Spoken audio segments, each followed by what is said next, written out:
Primary স্বাস্থ্যসেবা, জরুরি স্বাস্থ্যসেবা, মা এবং শিশুর স্বাস্থ্যসেবা, সার্জারি, প্রয়োজনীয় ওষুধ, ডায়াগনোসিস সব ফ্রিতে দিতে হবে।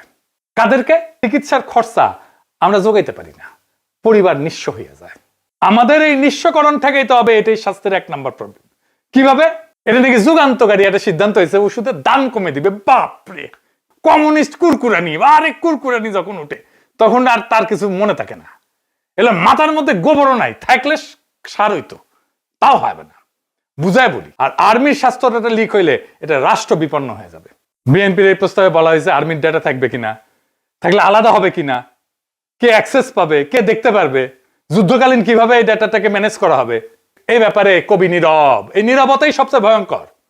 রাষ্ট্র চালাতে গেলে কিছু ডেটা থাকে যেটা উন্নয়নের না, যেটা গোপন থাকার জন্য। এই পার্থক্য না বোঝা মানে রাষ্ট্র বনাম অ্যাপের ফারাক না বোঝা।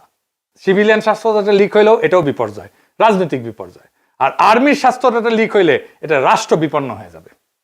এই কারণে এই ধরনের ইউনিফাইড সিস্টেম নিয়ে কথা বলার আগে আর্মি, সিকিউরিটি, ডিফেন্স, ডেটা একেবারেই আলাদা করার কথা না বললে ওই প্রস্তাবকে দায়িত্বশীল প্রস্তাব বলা যায় না। এই প্রস্তাবকে কোনো বুদ্ধিমান মানুষের প্রস্তাব বলা যায় না। এই প্রস্তাবকে কোনো রাষ্ট্রনায়কের প্রস্তাব বলা যায় না। এই প্রস্তাবকে কোনো রাজনৈতিক দলের প্রস্তাব বলা যায় না। এটা কোনো টেকনিক্যাল প্রশ্ন না, এটা একটা সার্বভৌমত্বের প্রশ্ন। এই ডেটার অ্যাক্সেস কে পাবে, কে কখন দেখবে? এই সিস্টেমে স্বাভাবিকভাবে থাকবে ডাক্তার, হাসপাতাল, admin, software operator, third party vendor, সবাই। তো একজন সিভিল ডাক্তার কি জানবে যে অমুক সৈনিক পোস্ট ট্রমাটিক স্ট্রেস ডিসঅর্ডারে ভুগতেছে? একজন আইটি অপারেটর কি দেখতে পারবে কোন ইউনিটে ইনজুরি বেশি?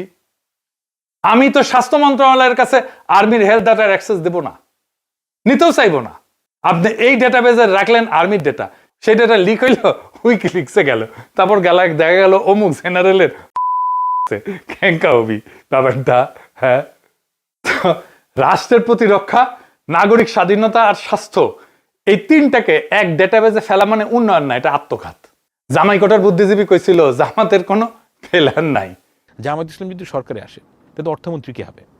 আপনি যে কোনো জামাত ইসলামের লোককে জিজ্ঞেস করেন, পাবলিক ভিশন এগুলো নাই। জি, 11 দলীয় জোট ক্ষমতায় আসলে কি করবে তা খুব সলিড পরিকল্পনা আছে। বিএনপির প্রত্যেকটা পরিকল্পনা ত্রুটিপূর্ণ, অনাবশ্যক, মাথামোটাদের মাথা থেকে বাড়াইছে। 11 দলীয় জোটের পরিকল্পনা grounded in solid problem identification. বিএনপির ডাক্তারেরা জানেই না বাংলাদেশের মানুষের স্বাস্থ্যের সমস্যাটা কি। এখন অনেকে কইবেন দাদা সমস্যাটা কি, আপনি কয়া দেন। এটা কোনো রকেট সায়েন্স না। বামেরা যেমন স্লোগান দেয় না ঢাকা বিশ্ববিদ্যালয়ে, তুমিও জানো আমিও জানি জামাত শিবির পাকিস্তানি।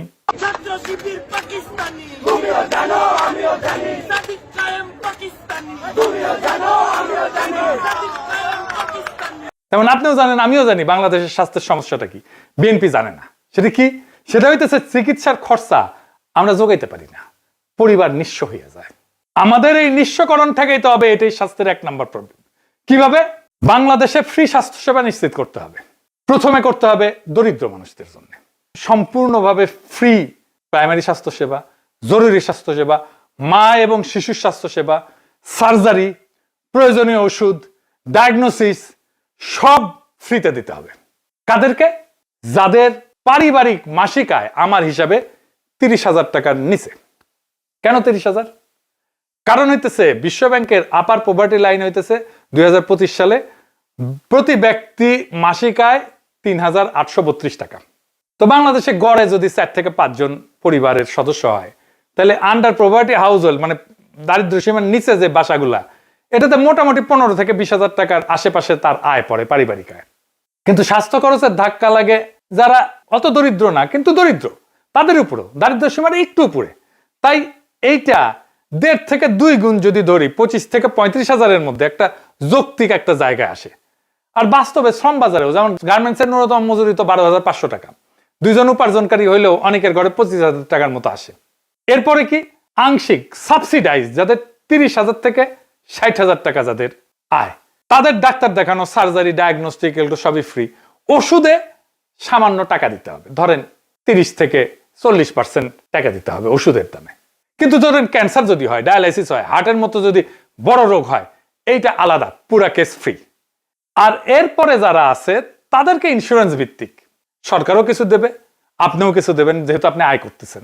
এইভাবে পুরো সিস্টেমটাকে সাজাইতে হবে। এটা করতে 5 বছরের মতো লাগে, কিন্তু একদম দরিদ্র যারা তাদেরটা করতে 2 বছরের মধ্যে এটা কমপ্লিট করে ফেলা যায়। প্রথম 30,000 যাদের পারিবারিক আয়। প্রফেসর ইউনূসের সরকার এটা চালু করে দিয়ে যেতে পারতো, কিছুই করলো না, খালি বসে বসে আকাম করে।